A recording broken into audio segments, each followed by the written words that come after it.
Welcome back. What you're seeing and hearing is Scream Club Chicago, a group that lets off steam with a scream. The club meets on the edge of Lake Michigan every weekend, where they breathe in deeply and collectively yell into the abyss. I was having a real bad day with my partner one day. We were walking by the lake, and I just said to her, "Hey, do you want to go scream by the lake?" And she was like, "Yes, let's do it." That's how founder and breathwork coach Manny Hernandez started this group, and it grew in popularity even before the first scream. There were a few people sitting around, and I just said, "Hey, look, we're about to scream into the lake. I'm so sorry to bother you.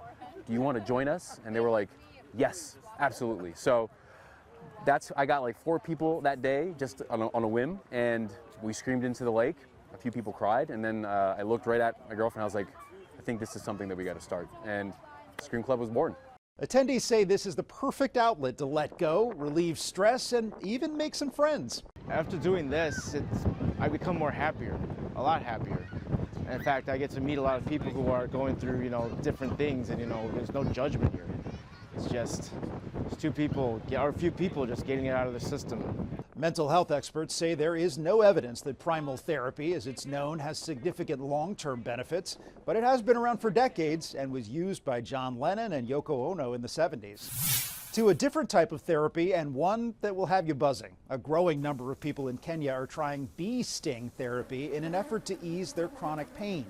Patients with conditions like arthritis, stroke-related complications, and endometriosis use bee venom to stimulate the body's response. Bees are placed on specific parts of the body and removed after they deliver their sting. 4 to 10 bee stings per session. Stephen Kamani founded Bella Farm Africa. Each session costs about $4.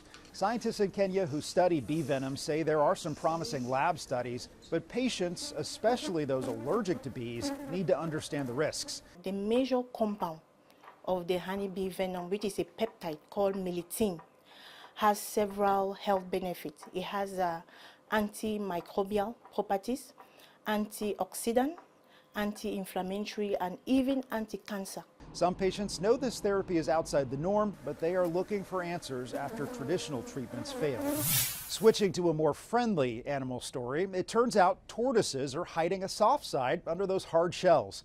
New research reveals the reptiles can experience emotions like optimism and positivity.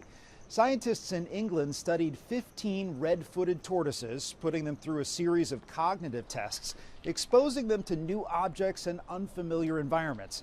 They found tortoises who made more optimistic decisions were less anxious, and those with enriched habitats broke out of their shells and wanted to explore and engage. So if you have a pet tortoise and you understand that tortoise has feelings, you're going to put more time, effort and energy into looking after it in the best way. Since some tortoise species can live for up to 200 years, researchers say understanding their emotions and mental well-being is key to giving them the quality of life they deserve. Children whose hands and arms are a bit different are climbing to new heights. Stephanie Stahl shows us how these kids are learning adaptive rock climbing skills and creating bonds with others just like them. Yep, I'm ready. 10-year-old Nate Brandt is clipped in and hits the wall, climbing to new heights, working around his left hand that's small, something he was born with that he's given a nickname. I usually call it a lucky fin. A lucky fin, I love that. It sometimes gets annoying, explaining it, because people always, ask. He explains it's just part of who he is, something that doesn't stop him here at Camp Rock for children with hand and arm differences. This could mean any combination of things. It could be shortened limb, larger limbs, missing fingers. Megan Penke is an occupational therapist at Children's Hospital of Philadelphia who created this camp for patients like Noah Hanko, who has a congenital disorder that causes an overgrowth of his hands. Sometimes I can't open jars and stuff. Okay. And also it's small buttons I can't do. But he has no problem on the rock climbing wall and doing crafts surrounded by other children who know what it's like to be different, who get used to the comments and questions. Wow, those are big hands. What happened? And what do you say? God created me that way.